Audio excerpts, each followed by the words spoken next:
लोकसभा और राज्यसभा दोनों साइने die adjourn हो गए हैं 4 दिन पहले। आज आपको मेरे कॉलीग लोकसभा सांसद डिप्टी लीडर लोकसभा में कांग्रेस पार्टी के गौरव गोगोई जी आपको अवगत कराएंगे लोकसभा के बिजनेस के बारे में, और मैं आपको राज्यसभा के बारे में बताऊंगा। गौरव गोगोई। दोस्तों, 4 दिन पहले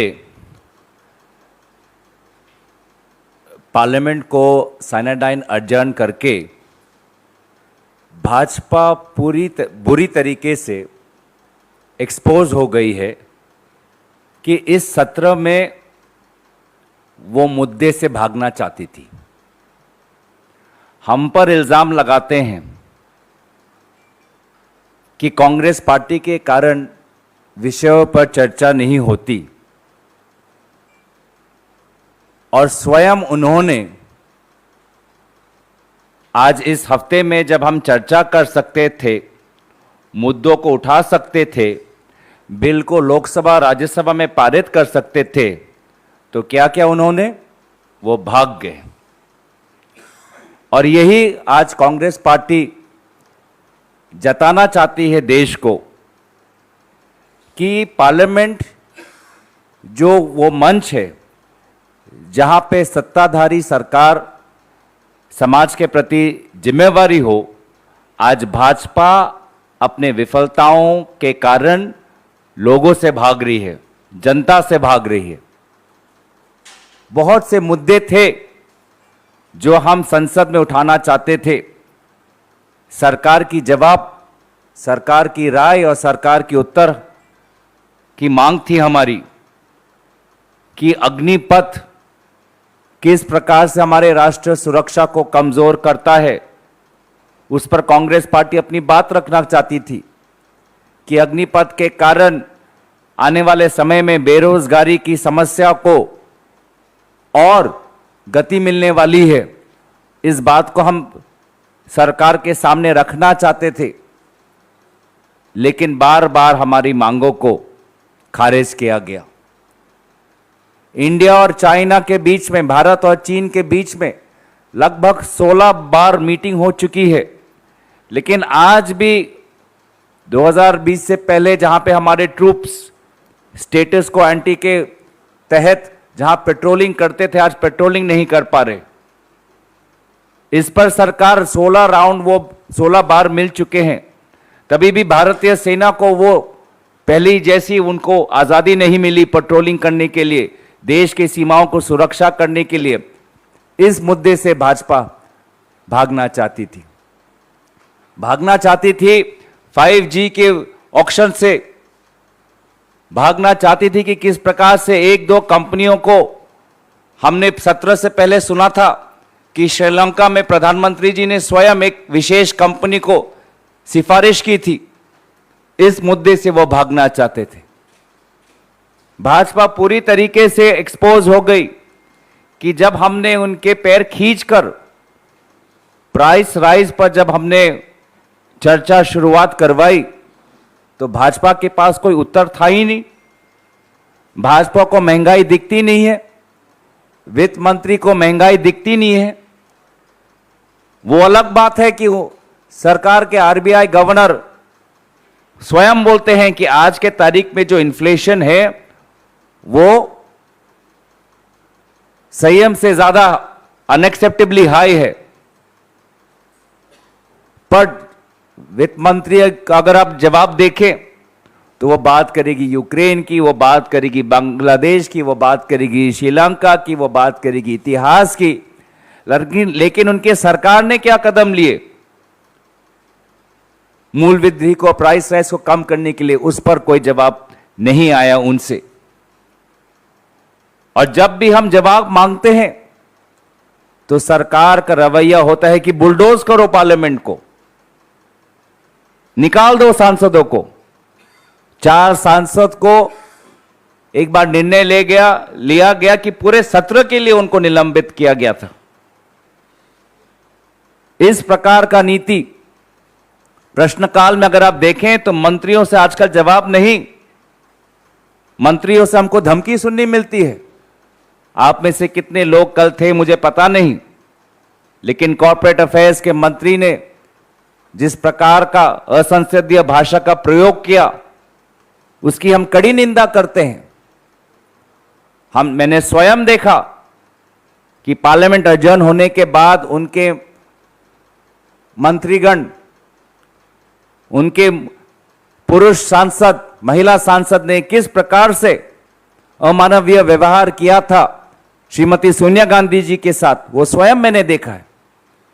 तो ये इस पार्लियामेंट को खोखला करना चाहते हैं। लोकतंत्र के मंदिर में जहां पे सत्ता को भी जनता के सामने अपना माथा टेकना होता है, इस पार्लियामेंट को खोखला करना चाहते हैं।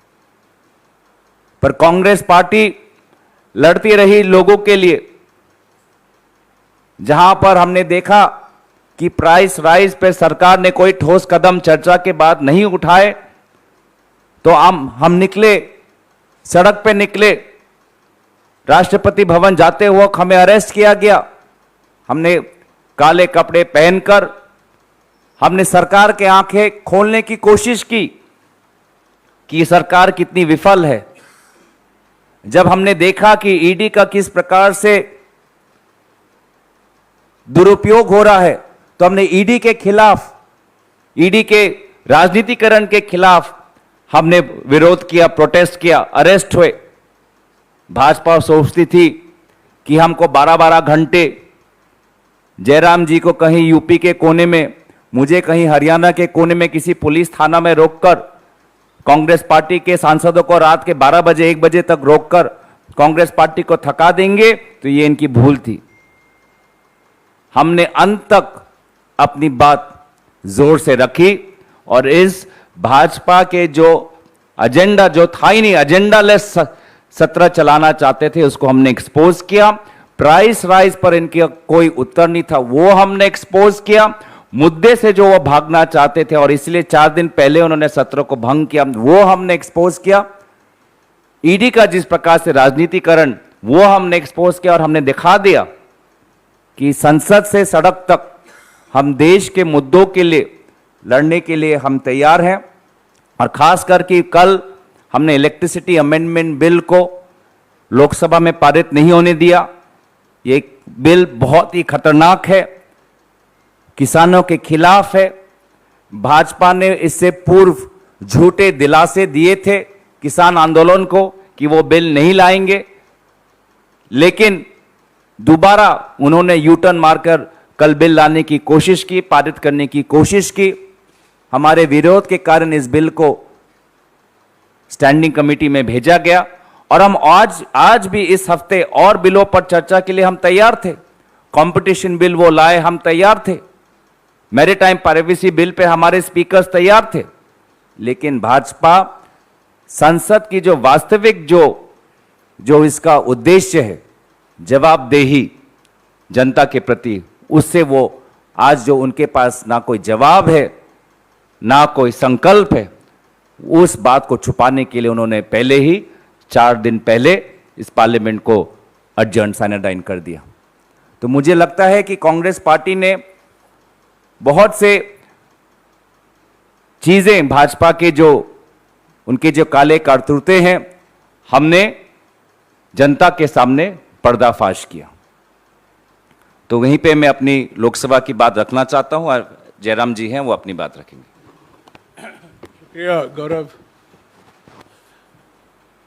17 जुलाई को जब सर्वदलीय बैठक हुई थी, सरकार की ओर से कहा गया था कि इस मॉनसून सत्र में 32 विधेयक या पेश किए जाएंगे या पारित किए जाएंगे। पर हकीकत यह है कि लोकसभा में इस सत्र में सिर्फ 7 बिल पास हुए और राज्यसभा में सिर्फ 5 बिल पास हुए। तो कहने और करने में बहुत फर्क है। कहा तो बहुत कुछ 17 जुलाई को, पर निकला क्या? विपक्ष की ओर से 17 जुलाई को हमने 13 मुद्दों को उठाया था जिस पर हम चर्चा चाहते हैं मॉनसून सत्र में। 13 पर हमें मालूम था कि 13 में से समय के अभाव के कारण 6 या 7 लिए जा सकते हैं, पर उन 13 मुद्दों में से सिर्फ एक ही मुद्दे पर चर्चा हो पाई, और वो भी 2 हफ्ते के विलंब के बाद। 2 हफ्ते के लिए सरकार राजी नहीं हुई। 2 हफ्ते के बाद विपक्ष के दबाव के कारण महंगाई और जीएसटी पर बहस हो पाई लोकसभा में और राज्यसभा में। प्रधानमंत्री अपने भाषण में बड़ी बड़ी बातें की प्रोडक्टिविटी के बारे में, पर मैं प्रधानमंत्री को कहना चाहता हूं कि पार्लियामेंट के 2 स्तंभ होते हैं, प्रोडक्टिविटी और अकाउंटेबिलिटी। इनके नेतृत्व में पार्लियामेंट में अकाउंटेबिलिटी 0 हो गया है। कोई अकाउंटेबिलिटी नहीं, कोई बहस नहीं। स्टैंडिंग कमेटी को बिल भेजे जाने के लिए हमें लड़ना पड़ता है, बहस कराने के लिए हमें लड़ना पड़ता है। जो हमारा संवैधानिक हक बनता है, लोकतांत्रिक हक बनता है, उसके लिए हमें लड़ना पड़ता है, संसद के अंदर और संसद के बाहर। तो ये आंकड़े देकर लोगों के आंखों में जो धूल डालते हैं प्रधानमंत्री, प्रोडक्टिविटी प्रोडक्टिविटी कह के, मैं कहना चाहता हूं प्रोडक्टिविटी अकाउंटेबिलिटी के बिना, जवाबदेही के बिना उत्पादकता का कोई माने नहीं रखता। Productivity without accountability is meaningless. दूसरी बात, पहली बार 16 विपक्ष पार्टी और 2 निर्दलीय सांसद, 16 विपक्ष पार्टी और 2 निर्दलीय सांसदों ने एक जॉइंट स्टेटमेंट पर उनका हस्ताक्षर किया, जो सुप्रीम कोर्ट के निर्णय हैं पीएमएलए के संशोधन के बारे में, जो 2014 और 2018 के बीच में लाया गया था मोदी सरकार की ओर से। उस निर्णय के खिलाफ अपनी बुलंद आवाज उठाई और उन्होंने कहा कि हम इसका रिव्यू करवाएंगे। 16 पार्टी, जिसमें टीएमसी और आम आदमी पार्टी भी शामिल थी, और 2 निर्दलीय सांसद राज्यसभा के। तो मैं समझता हूँ ये बहुत एक बड़ा उपलब्धि है इस सत्र में, कि हालांकि वाइस प्रेसिडेंट के चुनाव में हमें टीएमसी का समर्थन नहीं मिला, फिर भी इस सुप्रीम कोर्ट के आदेश के संदर्भ में सभी पार्टियों का एक होना, इसकी कड़ी आलोचना करना और इसका रिव्यू मांगना, मैं समझता हूं एक महत्वपूर्ण कदम है, हमारे लोकतंत्र को सुरक्षित रखने के लिए है। तीसरी बात जो मैं कहूंगा कि इस सत्र में कांग्रेस पार्टी ने खूब कोशिश की पार्लियामेंट के अंदर, लोकसभा के अंदर, राज्यसभा के अंदर मुद्दे उठाने की, पर हम नहीं उठा पाए। एकमात्र एक दिन बहस हो पाई महंगाई पर, जीएसटी पर लगातार हम पार्लियामेंट के बाहर इन 3 मुद्दों पर, महंगाई, बेरोजगारी और जो खास तौर से खाद्य पदार्थों पर जीएसटी लगाए गए हैं, मूर्खतापूर्ण, मैं यही कह सकता हूं, ये मूर्खतापूर्ण तरीके से लगाया गया है जीएसटी इन खाद्य पदार्थों पर। इस पर हमने विशाल प्रदर्शन किया, पर हम इन मुद्दों को छोड़ेंगे नहीं। ये जनता के मुद्दे हैं, ये रोज़ाना जिंदगी से जुड़े हुए मुद्दे हैं, और इस पर हम सरकार से, केंद्र सरकार से, मोदी सरकार से, वित्त मंत्री से जवाबदेही मांगते रहेंगे। इसके अलावा मैं ये भी कहना चाहता हूं कि 4 दिन पहले दोनों सदन एडजर्न हुए हैं, सेनेट आई।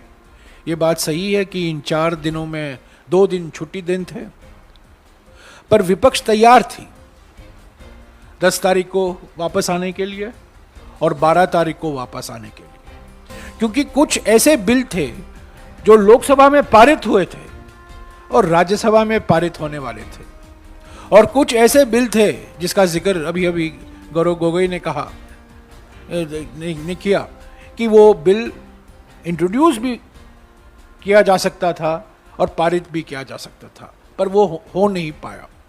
मैं साफ कह देना चाहता हूं कि विपक्ष 10 तारीख को और 12 तारीख को, क्योंकि 9 और 11 छुट्टी हैं, 10 तारीख को और 12 तारीख को हम बैठने के लिए तैयार थे, पर सरकार की ओर से मैंने कुछ उत्सुकता नहीं देखी। और सरकार के सांसद, विपक्ष के सांसद नहीं, बीजेपी के सांसद ही खुद चाहते थे कि भाई 8 तारीख को ही हमें साइने डाई एडजर्न करवा दीजिए। तो मैं एक बार फिर दोहराना चाहता हूँ, हम 10 तारीख को 12 तारीख को वापस आने के लिए तैयार थे।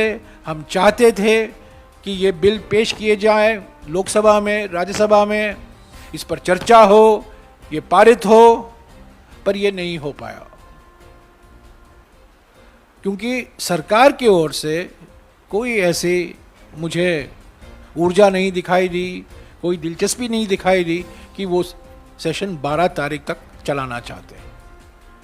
तो ये मॉनसून सत्र वेंकैया नायडू जी का तो हमने अलविदा किया है, उनका आखिरी सत्र है, और हो सकता है कि ये मॉनसून सेशन इस पार्लियामेंट बिल्डिंग में आखिरी सेशन हो, क्योंकि हमें कहा गया है कि शीतकालीन सेशन नए बिल्डिंग में होगा।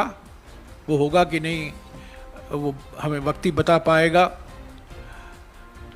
तो बहुत निराशाजनक सत्र था ये, क्योंकि हम मुद्दे उठा नहीं पाए, खास तौर से अग्निपथ पर हमने इतने नोटिस दिए, सीमा में जो हमारी चुनौतियां हैं उस पर हमने कई नोटिस दिए, और कई राज्यों से संबंधित मुद्दे थे जिन पर हमने नोटिस दिया था, उस पर चर्चा नहीं हो पाई। पर शुक्र है कि वेंकैया नायडू के अलविदा के बहाने से प्रधानमंत्री 1 घंटा राज्यसभा में गुजारे कई सेशन के बाद। शुक्रिया। हाँ, सेशन पर अगर आपका कोई सवाल है तो पूछेगा, या सुप्रिया।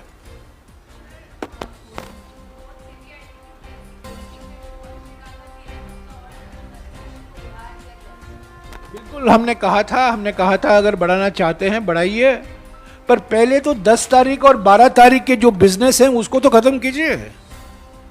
तो बिजनेस ही नहीं रहा। जो सरकार 17 जुलाई को दावा कर रही थी कि हमारे पास 32 बिल हैं, आखिर में सिर्फ 7 बिल लोकसभा में और 5 बिल राज्यसभा में पारित कर पाई है। तो फ्लोर मैनेजमेंट सही नहीं था सरकार की ओर से, बिल में भी। और देखिए एक और अनोखी बात, कल राज्यसभा में एक बिल पेश होता है, वो बिल सेंट्रल यूनिवर्सिटी बिल है, सेंट्रल यूनिवर्सिटी से जुड़ा हुआ है, यानी कि एचआरडी मंत्री को आना चाहिए था, पर एचआरडी मंत्री तो दिखाई नहीं देते हैं आजकल, वो भी प्रधानमंत्री के माफिक हो गए हैं। तो रेल मंत्री ने पेश किया वो बिल, और रेल मंत्री ने जवाब दिया उस बिल पर, और कई सांसदों ने यह मामला उठाया कि यह सेंट्रल यूनिवर्सिटी का विषय है, हमारे एचआरडी मंत्री, एजुकेशन मिनिस्टर, शिक्षा मंत्री कहाँ। तो मंत्रियों, प्रधानमंत्री का पार्लियामेंट को नजरअंदाज करना, यह तो हम 8 साल से देख रहे हैं, पर अभी मंत्री भी नजरअंदाज करने लगे हैं।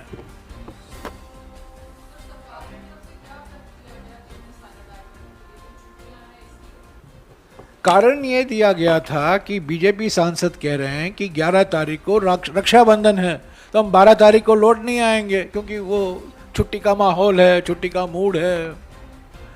तो मैंने खुद कहा था ठीक है, अगर आप 12 तारीख को नहीं आना चाहते हैं, 10 तारीख को बिजनेस लगाइए, 10 तारीख को आप बिल पारित किए। मैंने खुद दिया था बीएससी में, और लीडर ऑफ द हाउस को और पार्लियामेंट्री अफेयर्स मंत्री को मैंने खुद कहा था 10 तारीख को आप बिजनेस लगाइए, पर वो मंशा नहीं थी, दिलचस्पी नहीं थी, उत्साह नहीं था, कोई एंथुजियाज्म नहीं था, एपिटाइट नहीं था।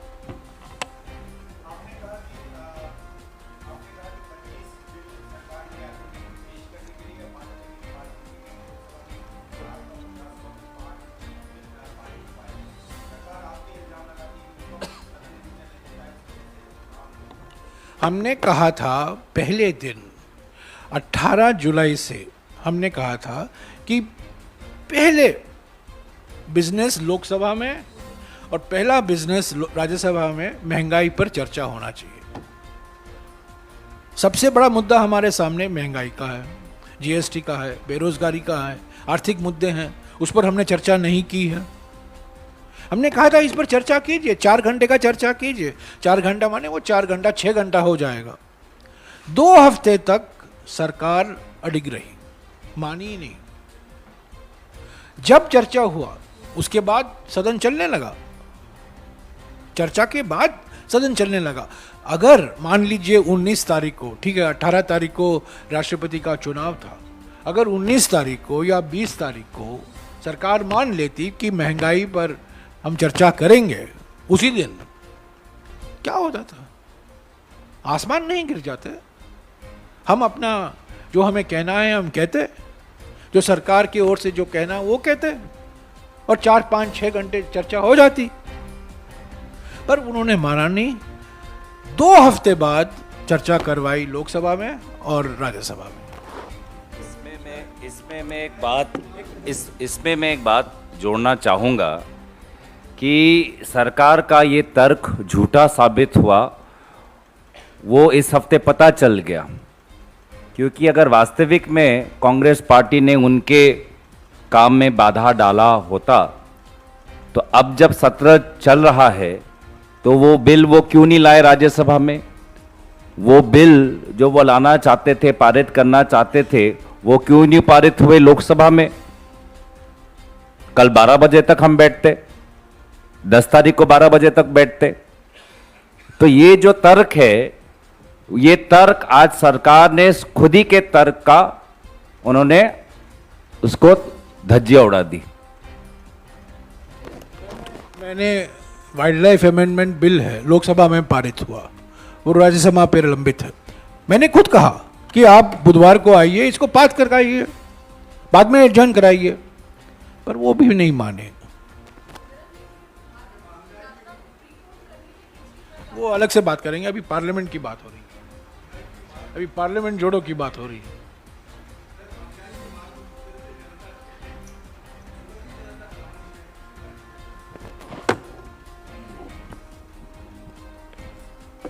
देखिए, हम जब अपने क्षेत्रों में जाते हैं तो हमें जनता की खामोशी नहीं दिखाई देती।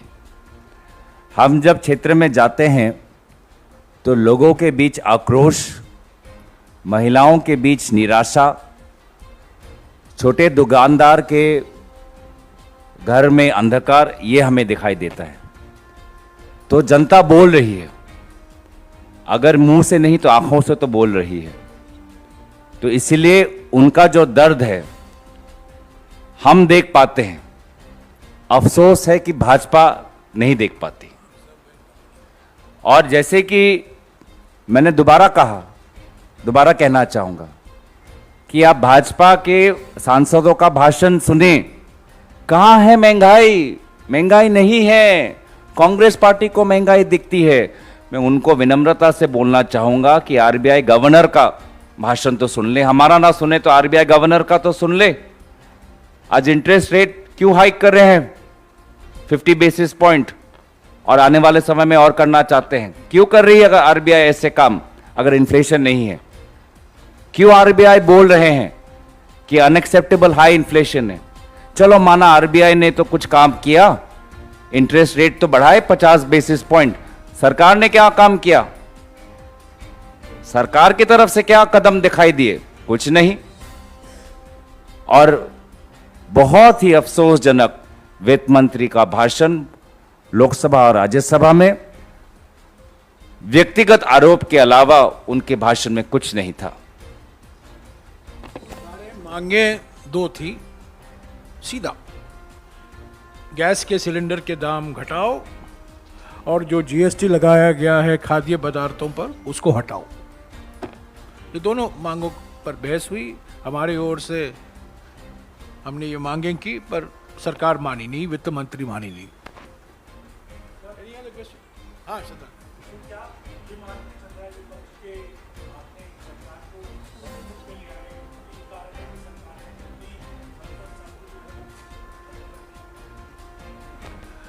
बैक फुट या फ्रंट फुट मैं नहीं कह सकता हूं, पर मैं ये ज़रूर कह सकता हूं कि मुझे कल सरकार के पेट में वो आग नहीं मुझे दिख पाई कि वो सेशन आगे बढ़ाना चाहते हैं, वो एपिटाइट नहीं था।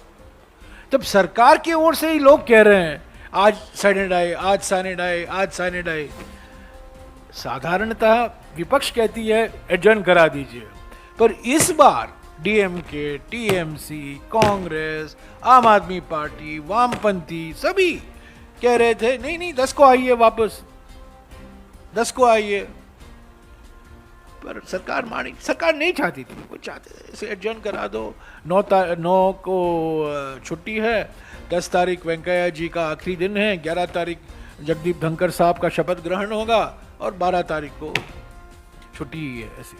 तो 10 तारीख को जरूर ये सेशन आया कर सकता था।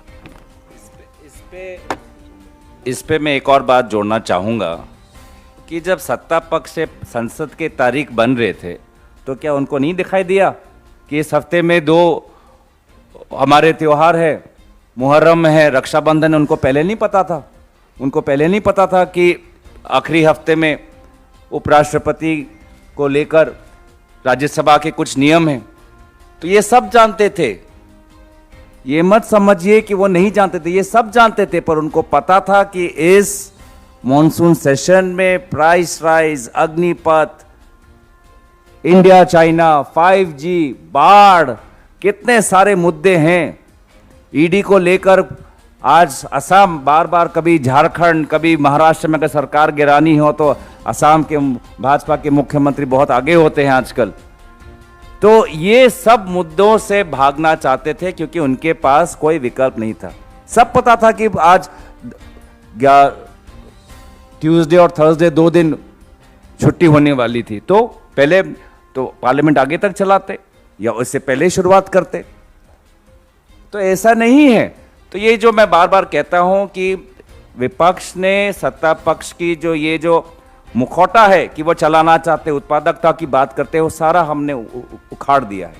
क्योंकि वो जैसे कि जवाब जयराम जी ने कहा, उत्पादकता की बात करते तो हैं, लेकिन जहां पे अकाउंटेबिलिटी की बात आती है, जवाबदेही की बात आती है, तो शून्य जवाबदेही, 0 अकाउंटेबिलिटी। ये अभी जो गौरव ने कहा ये बहुत महत्वपूर्ण बात है। पहले से ही जानकारी थी कि इस हफ्ते में 2 छुट्टियां हैं, और हम लोग सब जानते हैं कि जब सरकार कहती है कि मान लीजिए क्या फ्राइडे को सेशन खत्म होगा, तो उस दिन सिर्फ वंदे मातरम के बिना होता कुछ नहीं है। जानते हुए उन्होंने बिजनेस रखा, जानते थे कि 2 दिन छुट्टियां हैं और तीसरा दिन जो फ्राइडे का दिन होता है उसमें ज़्यादा बिजनेस होता नहीं। तो 18 के पहले अगर आप 4 दिन पहले सेशन शुरू करते तो ये हालत नहीं होती, ये स्थिति नहीं पैदा होती कि एक हफ्ते में आपके पास 2 छुट्टी हैं और एक दिन पर बिजनेस नहीं होगा। तो ये मैं समझता हूँ ये सही प्लानिंग नहीं था। और सबसे बड़ी बात तो ये है कि 17 तारीख को जब सब पार्टियां थी, हर एक बिल का उन्होंने विस्तार से कहा ये बिल महत्वपूर्ण है, ये बिल अर्जेंट है, ये बिल जो सब बिल उन्होंने अर्जेंट कहा था वो बिल आया ही नहीं लोकसभा में, वो बिल आया ही नहीं राज्यसभा में।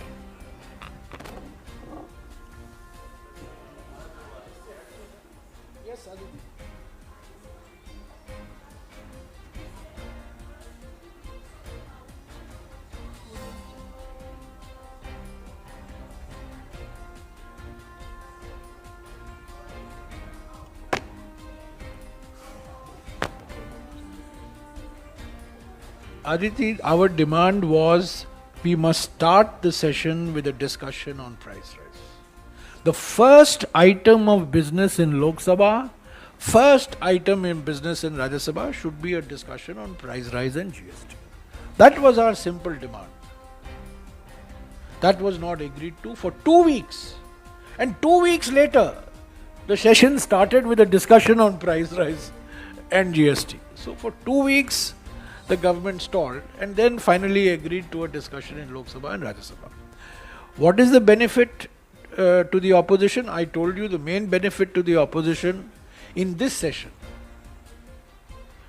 while it is a matter of some disappointment that we couldn't get one opposition party on board for the vice presidential election, it is a matter of great satisfaction that all opposition parties, 16 opposition parties, came together to raise serious concerns on the Supreme Court judgment on the PMLA amendments that were carried out between 2014 and 2018, and have called for a review of that judgment. And that statement has already been circulated.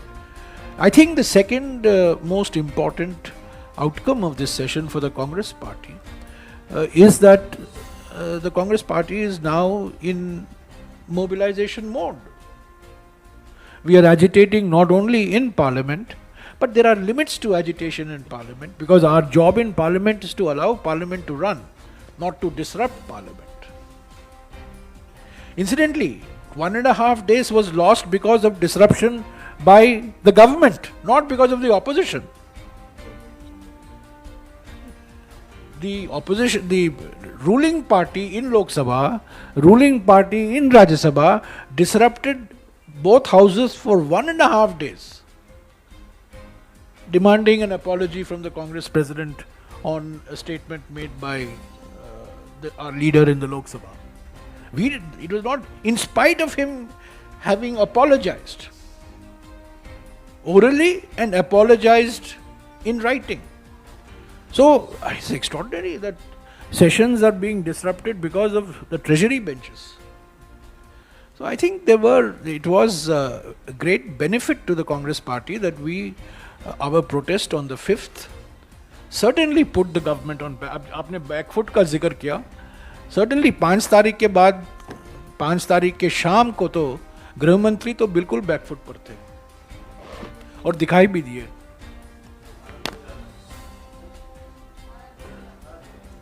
Bharat जोड़ो से अलग बात है parliament.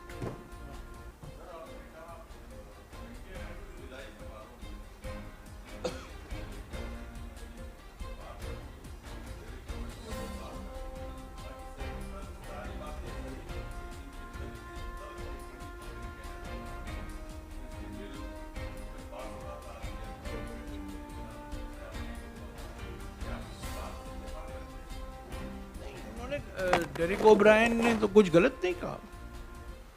उन्होंने कुछ गलत नहीं कहा. प्रधानमंत्री ने एक बार जवाब नहीं दिया है. प्रधानमंत्री तो कभी आते ही नहीं है. लोकसभा में नहीं आते हैं, राज्यसभा में नहीं आते हैं. क्या कोई सर्वदलीय बैठक उन्होंने बुलाई है किसी मुद्दे पर? नहीं बुलाई है. राजनीतिक पार्टियों को कभी बुलाया है? कभी नहीं बुलाया. तो मैं नहीं समझता हूं कि डेरिक ओब्रायन ने कुछ गलती की. उन्होंने अपना जो कहना था कहा, और उन्होंने कहा कि वेंकैया नायडू जी ने बहुत कोशिश की, पर एक चीज़ में वो विफल हुए कि उन्होंने प्रधानमंत्री को जवाब नहीं ले पाए किसी भी प्रश्न पर, और किसी भी मुद्दे पर. जब हमने मांगा था, मिसाल के तौर से लोकसभा में गौरव गोगोई ने खुद मांगा है कि चीन के मामले में प्रधानमंत्री कुछ स्पष्टीकरण दें. उनकी जो 20 जून 2020 का बयान था, ना कोई आया है अंदर, ना कोई बैठा है अंदर. तो हम 17 बार क्यों बातचीत कर रहे हैं चीन से? अगर चीन हमारे टेरिटरी में नहीं आया है, हमारे ज़मीन पर कब्जा नहीं रखा गया है, कोई इनकर्शन नहीं हुआ है, जैसा कि उस दिन प्रधानमंत्री ने कहा, तो हम बातचीत क्यों कर रहे हैं? तो किसी भी मामले पर, किसी भी मुद्दे पर प्रधानमंत्री की चुप्पी नहीं तोड़ी है. और डेरिक ओब्रायन तो वही कह रहे थे.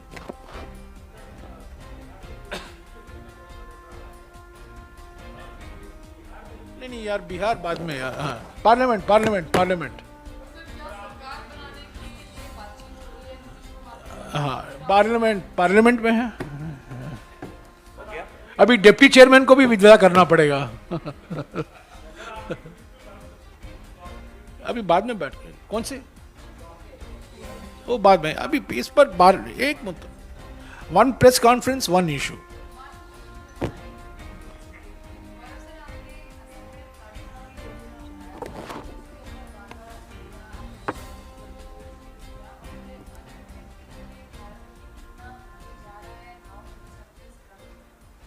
देखिए, बहुत अद्भुत की बात है कि इस बार ना सिर्फ असम में पर पूरे उत्तर पूर्वांचल में, और जब तक सत्र की शुरुआत हो गई थी तो दक्षिण भारत और पश्चिमी भारत में भी बाढ़ की स्थिति बहुत गंभीर रूप ले चुकी थी।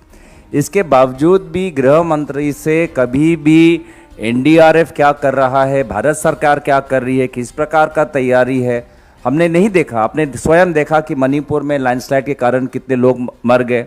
आपने देखा मेघालय में कितना बुरा लैंडस्लाइड हुआ।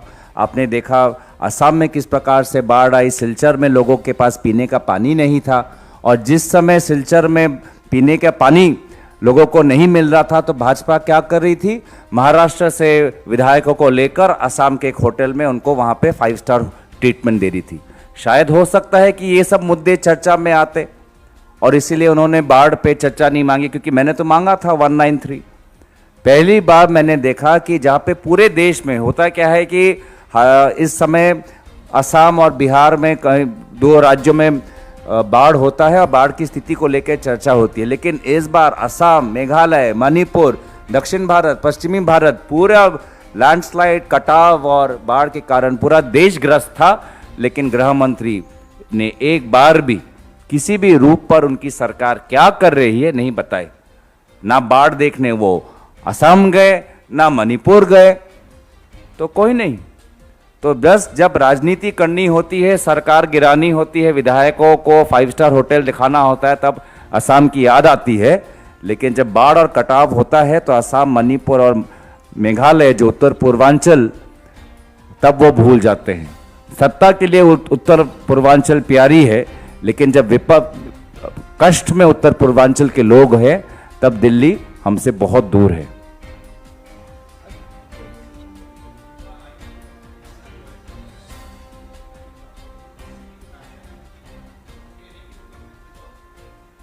Want to take the outside? It's alpha, but it's outside. हाँ जी।